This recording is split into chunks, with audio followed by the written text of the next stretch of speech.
How to use ChatGPT for Excel. So to effectively use ChatGPT with Microsoft Excel here, you can integrate through add-in or API, allowing you to leverage AI for data analysis.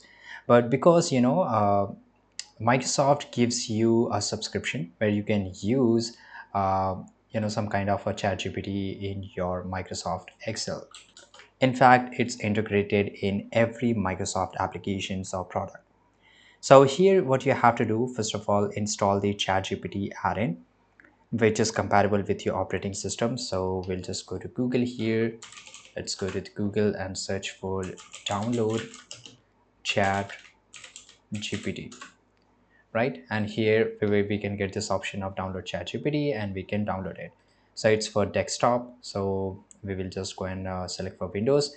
You can also choose for Mac operating system here. So once you have downloaded it, it will just open in your system. Now open Excel and navigate to the add-ins section to activate the ChatGPT add-ins.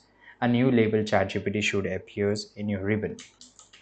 Now, the problem is you will need a OpenAI API key to use the add-in. If you don't have a one sign-in up at our OpenAI platform, input your API keys in the designated field within the ChatGPT tab.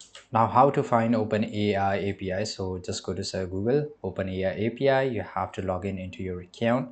So let me just log in into my account and then I will able to get the API keys here. And now you can just use it. But as I told you, there's a different method which you can get the subscription of Microsoft and you will able to use it, right? So this is really interesting. We can just go to the dashboard here, right? And here these are the API keys and you can just go and click on create new secret key and that will be your API key. Thanks for watching this video. Subscribe.